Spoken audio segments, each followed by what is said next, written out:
ప్రజల వాణి వినిపించాలంటే ప్రతిపక్ష హోదా ఇస్తే ప్రతిపక్ష హోదా నాయకుడిగా సమయం ఎక్కువ కేటాయిస్తారు కాబట్టి ప్రజా సమస్యపై స్పందించడానికి అవకాశం ఉంటుందని అడుగుతున్నాం ఫస్ట్ నుంచి మేము.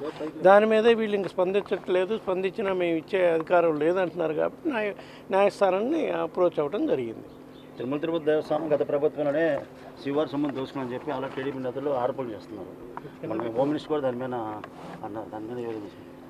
దాని మీద ఆరోపణ చేసేవాళ్ళు తెలుసుకోవాలి. ఎవరు ప్రభుత్వంలో అక్కడ దొంగతనం జరిగితే పట్టుకున్నారు, పరకామణిలో ఏదైతే వాళ్ళు ఆరోపణ చేస్తున్నారో పట్టుకుంది మా ప్రభుత్వంలో, రికవరీ చేసింది మా ప్రభుత్వంలో, చట్ట ప్రకారం కేసు బుక్ చేశారు. దాని కోర్టు చట్ట ప్రకారం ఏ విధంగా సెటిల్ చేయాలో స్వామివారికి చెందాల్సిన సొమ్మును కూడా చేర్చే కార్యక్రమం జరగడం జరిగింది. సార్ ఇప్పుడు లెక్కర్ స్కామ్ భారీ స్కామ్ అంటున్నారు, కొంతమంది అరెస్ట్ చేశారు. అదేదో మీ ఎంపీని కూడా అరెస్ట్ చేస్తున్నారు.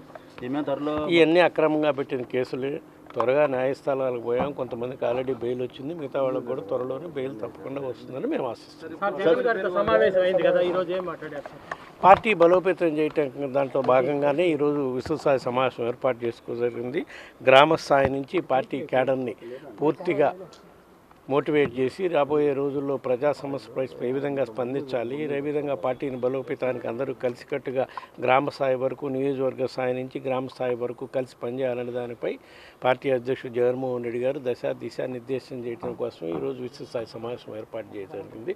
అదేవిధంగా కూటమి ప్రభుత్వం అధికారంలోకి వచ్చినాక ఏ విధంగా అక్రమ కేసులు పెట్టి వైఎస్ఆర్ కాంగ్రెస్ పార్టీ క్యాడర్ని, మరీ ముఖ్యంగా సోషల్ మీడియా వాళ్ళని నిర్బంధిస్తున్నారో వాటన్నిటిపై ఎదుర్కొనడానికి ధైర్యం ఇచ్చేదానికి ఒక డిజిటల్ ఇది లాంచ్ చేయడం జరిగింది. వాళ్ళు ఎక్కడెక్కడ ఇబ్బందులు ఎదుర్కొంటున్నారో అవన్నీ ప్రజలకు తెలియజేసే విధంగా, పార్టీ అధిష్టానానికి తెలియజేసే విధంగా డిజిటల్ బుక్ కూడా ఎదురు లాంచ్ చేయడం జరిగింది.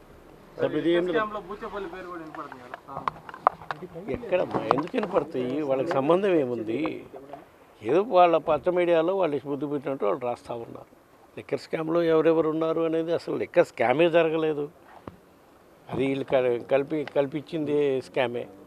సార్ మెడికల్ కాలేజ్ ఇది బాగా ఇష్యూ జరుగుతుంది. ప్రైవేటీకరణ అంటున్నారు, గత ప్రభుత్వంలో అమ్ముకున్నారు, సీట్లు అమ్ముకున్నారు, అక్రమాలు జరిగాయని చెప్పి ఆరోపణలు బాగా చేస్తున్నారు. ఏందా నువ్వు అడిగే క్వశ్చన్ కూడా సమాధానం. సీట్లు అమ్మేది ఏముంది? మెడికల్ కాలేజీలు, గవర్నమెంట్ కాలేజీలో సీట్లు అమ్ముతారా?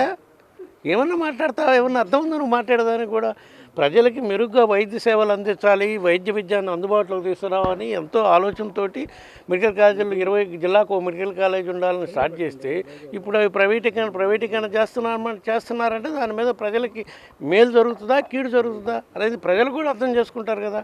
ప్రజలకు అందుబాటులో ఉండాలనే మెడికల్ కాలేజీలు స్టార్ట్ చేయడం జరిగింది.